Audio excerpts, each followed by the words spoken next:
Episode 82। कर्म का थप्पड़ एक जिन जरूर पड़ता है, रुद्र की बहन।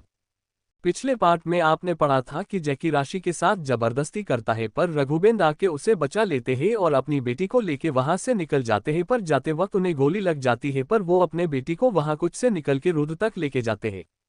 अब आगे राशि तो अपने पापा के लिए रो रही थी। राशि अपने पापा को देख बोलती है, चलिए पापा हॉस्पिटल चलते हैं। रघुवेंद्र जी अपने बेटी को देख उसका चेहरा अपने हाथों में भरकर उससे बोलते हैं, बेटा देखो मैं ठीक हूं पर मुझे तुम्हें कुछ बताना है। रघुवेंद्र जी रुद्र को देख बोलते हैं, राशि ये तुम्हारा भाई है रुद्र सिंघानिया, तुम अब इनके साथ जाना और ये जो बोलेंगे वही करना, कभी इनकी बात मत टालना। राशि पीछे मुड़ रुद्र को देखती है और अपने पापा को देख रघुवेंद्र फिर से राशि से बोलते हैं, तुम इनके साथ इनके घर जाना, वहां तुम्हारे दादाजी भी है। राशि तो अपने पापा को देख रही थी क्योंकि उनके शरीर से बहुत खून बह रहा था, जिसे देखकर राशि पीछे मुड़कर रुद्र को देखकर रुद्र से बोलती है, भाई मेरे पापा को हॉस्पिटल लेके चलिए ना, देखो कितना खून निकल रहा है। रुद्र जो अपने कोल्ड एक्सप्रेशन लेस चेहरे के साथ बैठा था, राशि के मुंह से भाई सुन के उसके अंदर कुछ तो एहसास होने लगा था को उसे समझ नहीं आ रहा था। रुद्र खड़ा होता है और राशि की तरफ बढ़ जाता है, पर जब रुद्र रघुवेंद्र को देखता है तो उसकी आंखों में फिर एक बार गुस्सा भर जाता है जो रघुवेंद्र जी अच्छे से देख रहे थे। रघुवेंद्र जी को पता था कि रुद्र उसे हॉस्पिटल लेके नहीं जाएगा, इसलिए वो राशि का चेहरा अपने हाथों में लेता है और उसे प्यार से देखकर बोलते हैं, राशि बेटा तुम इनके साथ जाओगी ना, देखो और हाँ पापा तुमसे बहुत प्यार करते हैं। इतना सब बोलते हुए रघुवेंद्र जी अपना हाथ राशि के गर्दन तक लाते हैं और वहां की नस दबा देते हैं, जिससे राशि अपने पापा के ऊपर गिर जाती है। रघुवेंद्र जी राशि को देख अपने मन में बोलते हैं, मुझे माफ कर दो बेटा, पर मैं तुम्हारे नजरों में रुद्र को नहीं गिराना चाहता हूँ क्योंकि मुझे पता है रुद्र मुझे हॉस्पिटल नहीं लेके जाएगा। तभी सारे बॉडीगार्ड अंदर आते हैं। ये देखकर रॉकी जल्दी से अपना जैकेट निकालता है और राशि के ऊपर डालता है क्योंकि जैकी ने उसके एक हाथ के तरफ की बाजू जो फाड़ी थी। सब बॉडीगार्ड अंदर आते हैं और एक लाइन में अपना सर झुका के खड़े हो जाते हैं, पर एक बॉडीगार्ड की नजर राशि के खूबसूरत चेहरे पर पड़ गई थी जो उसे ही देख रहा था। रघुवेंद्र जी रुद्र को देख बोलते हैं, रुद्र प्लीज मेरे बेटी को यहाँ से लेके जाओ, ये तुम्हारी सगी ना सही पर सौतेली बहन तो है। रुद्र उसे देख एक सरकास्टिक स्माइल देता है और बोलता है, कर्म का थप्पड़ एक दिन जरूर आके पड़ता है, देखो तुम्हें भी तुम्हारे कर्मों की साझा मिल रही है, जो तुमने बोया वही तुम काट रहे हो, बस फर्क इतना है कि तुम्हारे कर्मों का फल ये मासूम को भुगतना पड़ा। रुद्र इतना बोलकर अपने जेब से गन निकालता है और बिना देखे उसी बॉडीगार्ड के माथे के बीचों बीच गोली मारता है, जिससे उसकी वही के वही मौत हो जाती है। सब बॉडीगार्ड रुद्र को देख रहे थे क्योंकि उन्हें पता था रुद्र ऐसे ही किसी को नहीं मारता। रुद्र अपनी गन रॉकी की तरफ फेंकता है और राशि को अपने गोद में उठा लेता है। रुद्र राशि को गोद में उठाते हुए बोलता है, ये रुद्र सिंघानिया की बहन है, इसे देखने से पहले अपनी औकात देख लेनी चाहिए और फिर नजर उठानी चाहिए। सब बॉडीगार्ड अपनी नजरें नीचे कर लेते हैं और समझ जाते हैं कि रुद्र ने उस बॉडीगार्ड को कीव मारा। रुद्र राशि को गोद में उठा के बाहर जाने लगता है कि तभी रघुवेंद्र रुद्र का पैर पकड़ लेते हैं, जिससे रुद्र रुक जाता है और पीछे मुड़कर रघुवेंद्र की को देखता है। रघुवेंद्र जी रुद्र से अपना हाथ जोड़कर उसे विनती करते हुए बोलते हैं, रुद्र प्लीज मेरी बेटी को मारा सच मत बताना, मुझे मेरी बेटी के नजरों में मत गिराना, उसे कभी मत बताना कि उसके पापा ने क्या किया है, मैं अपने बेटी के नजरों में नहीं गिरना चाहता हूँ।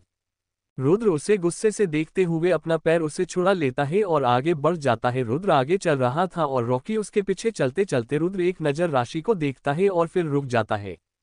रुद्र सब बॉडीगार्ड को बिना देखे बोलता है, इसके मारने के बाद इसे हॉस्पिटल पहुंचा देना। इतना बोलकर रुद्र राशि को लेके जाने लगता है। रघुवेंद्र रुद्र की बात सुन के अपने ऊपर ही मुस्कुराते हुए बोलते हैं, मुझे पता है रुद्र मैं आज मारने वाला हूँ, बार मुझे एक तसल्ली तो है कि मेरी बेटी हमेशा तुम्हारे पास सुरक्षित रहेगी, मुझे और कुछ नहीं चाहिए। रुद्र बाहर आता है और राशि को लेके कार में जाके बैठ जाता है। रॉकी भी कार के पैसेंजर सीट पर बैठ जाता है। रुद्र ड्राइवर को बोलता है, हॉस्पिटल लेके चलो। ड्राइवर भी हाँ बोलता है और कार स्टार्ट करता है। थोड़ी देर में कार एक बड़े हॉस्पिटल के सामने रुकती है। रुद्र राशि को लेके कार से बाहर आता है और हॉस्पिटल में चला जाता है। रुद्र हॉस्पिटल के कॉरिडोर में खड़ा था और राशि को डॉक्टर अंदर चेक कर रहे थे। रुद्र रॉकी को देख बोलता है, इसके लिए कपड़े लेके आओ, इसे ऐसे घर लेके नहीं जा सकते। रॉकी हाँ बोलता है और वहां से चला जाता है। रॉकी हॉस्पिटल के बाहर आता है और ड्राइवर को देख बोलता है, यहाँ कोई अच्छे कपड़े की दुकान पे लेके चलो। ड्राइवर बोलता है, सर अभी दुकान खुलने में टाइम है। रॉकी बोलता है, मुझे पता है पर दुकान खुलवाओ, हमें आगे भी जाने हैं, आज रुद्र की एंगेजमेंट है। ड्राइवर कुछ नहीं बोलता और कार हॉस्पिटल से निकाल देता है। थोड़ी देर बाद रॉकी एक बड़े से दुकान में खड़ा था और वो दुकान वाला अपनी आंखों को मल रहा था। रॉकी ये देखकर बोलता है चल ज्यादा टाइम नहीं हुआ है, नखरे मत कर वरन हमेशा के लिए सुलह दूंगा। वो दुकान वाला रॉकी की बात सुन के डर जाता है और बोलता है आपको कौन से कपड़े चाहिए। रॉकी अपने मन में सोचता है हुए बोलता है कोई ड्रेस पैक कर दो। वो दुकान वाला बोलता है लड़की के लिए चाहिए। रॉकी हाँ बोलता है तो दुकान वाला बोलता है कौन-सी साइज चाहिए। रॉकी अपने मन में बोलता है अब मुझे क्या पता कौन-सी साइज है उसकी। तभी दुकान वाला बोलता है बोलिए कौन-सी साइज चाहिए। रॉकी उसे देख बोलता है अरे मुझे साइज नहीं पता, दुपाली पतली है उस हिसाब से दो कोई भी अच्छा ड्रेस। वो दुकान वाला बोलता है कितनी दुबली पतली है बता दो उस हिसाब से देता हूँ। रॉकी को अब गुस्सा आता है। रॉकी अपने मन में बोलता है पहले ही दिमाग खराब है और ये है कि और दिमाग खराब कर रहा है। रॉकी अपनी गन निकालता है और उसे देख अपने माथे पर गन चलाते हुए बोलता है बताओ कितनी पतली है। वो दुकान वाला गन देखकर डर जाता है और जल्दी से नहीं में सर हिला देता है और रॉकी के सामने ड्रेस लगाने लगता है। रॉकी उन ड्रेस को देखता है और उनमें से एक पिंक कलर का पटियाला सूट लेता है और उसका पेमेंट करके वहां से निकल जाता है। हॉस्पिटल में एक फीमेल डॉक्टर बाहर आती है, तभी रॉकी की वही आता है। डॉक्टर रुद्र को देख बोलती है वो लड़की थी कि बस किसी ने उसके साथ जबरदस्ती करने की कोशिश की है, पर वो लड़की अभी ठीक है, कुछ नहीं हुआ है उसके साथ। मैंने उसे इंजेक्शन लगा दिया है, 1-2 घंटे में होश आ जाएगा। रुद्र कुछ नहीं बोलता और वहां पे खड़ी नर्स को देख उसके आगे कपड़े कर बोलता है उसे अच्छे से तैयार कर दो। वो नर्स वो कपड़े लेती है और अंदर चली जाती है। वहीं दूसरी तरफ राका गुस्से में आग बबूला हो रहा था। राका राज पे चिल्ला रहा था। राका राज से गुस्से से देखते हुए बोलता है तुम्हें कैसे नहीं पता चला कि वो यहाँ नहीं आने वाला है। जैकी वहां बैठा अपने हाथ की पट्टी करवा रहा था। राका उसे भी गुस्से से देखते हुए बोलता है और तुमसे 2 आदमी नहीं संभाले गई। राका बहुत गुस्से में था। राका वहां के सारे बॉडीगार्ड को गोली मार रहा था और बोल रहा था शाले किसी काम के नहीं है कोई भी। राका सबको मारने के बाद वहां गुस्से में एक चेयर पर बैठ जाता है। वहीं दूसरी तरफ नस बाहर आती है और रुद्र को देख बोलती है हो गया। रुद्र रॉकी को देख बोलता है पेमेंट करो हम अभी निकल रहे हैं। इतना बोलकर रुद्र राशि के रूम में जाता है और राशि को उठा के बाहर आता है और हॉस्पिटल से बाहर निकलकर कार में बैठ जाता है। थोड़ी देर बाद कार एक सुनसान रास्ते पर रुकती है। रुद्र राशि को लेके कार से बाहर आता है और जाके जेट में बैठ जाता है। रॉकी भी रुद्र के साथ जाके जेट में बैठ जाता है। रॉकी की नज़र बार बार राशि पर जा रही थी। राशि देखने में काफी खूबसूरत है। रॉकी की तो नज़र ही हट नहीं रही थी राशि से, फिर भी रॉकी खुद को कंट्रोल करके जेट से बाहर देखने लगता है ताकि वो राशि को ना देखे। दूसरी तरफ सुबह के 8 बज रहे थे। दादाजी रुद्र का इंतजार कर रहे थे क्योंकि रुद्र अभी तक नहीं आया था और थोड़ी देर में उसकी परी के साथ एंगेजमेंट है। परी भी वहां आती है और दादाजी से बोलती है दादाजी डेविल अभी तक नहीं आए, अब क्या करे। दादाजी परी को देख बोलते हैं नहीं बेटा रुद्र अभी आ जाएगा। तभी वहां अर्जुन और उसकी फैमिली भी आती है और अर्जुन के दोनों दोस्त भी आते हैं क्योंकि दादाजी ने उन्हें इनवाइट किया था एंगेजमेंट के लिए।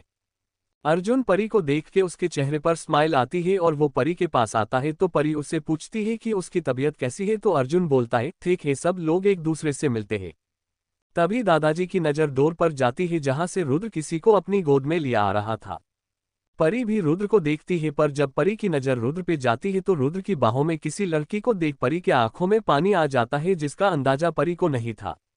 सब लोग रुद्र को ही देख रहे थे और उसके बाहों में जो लड़की थी उसे भी देख रहे थे, पर उसका चेहरा किसी को नहीं दिख रहा था क्योंकि राशि रुद्र के सीने में जो छुपी थी। राघव भी नीचे आता है। राघव की नज़र भी रुद्र पर जाती है। रुद्र की बाहों में एक लड़की को देख उसके चेहरे पर नाबया करने वाली स्माइल आती है क्योंकि राघव को पता था ये लड़की कौन है, बस उसे कभी देखा नहीं था जो आज राघव अपने बहन को देखने वाला था। रुद्र घर के अंदर आता है और एक सोफे पर राशि को आराम से लेटा देता है। तब तक दादाजी राघव और परी उनके पास आते हैं। रुद्र राशि को सोफे पर लेटा कर थोड़ा अलग होता है तो दादाजी की नज़र राशि के चेहरे पर जाती है जिसे देख दादाजी के कदम लड़खड़ा जाते हैं। रुद्र दादाजी को पकड़ लेता है और बोलता है दादाजी ये आपकी पोती, और परी को देख बोलता है और मेरी बहन राशि। राघव भी आके राशि को देखता है तो उसके चेहरे पर भी स्माइल आ जाती है। डन, आपका इंतजार खत्म। कल के चैप्टर में रुद्र और परी की एंगेजमेंट होगी। आज का चैप्टर कैसा लगा जरूर कमेंट करके बताना और लाइक भी कर दो यार। Of by thanks smiling face. Please subscribe my channel DK story world Prithvi.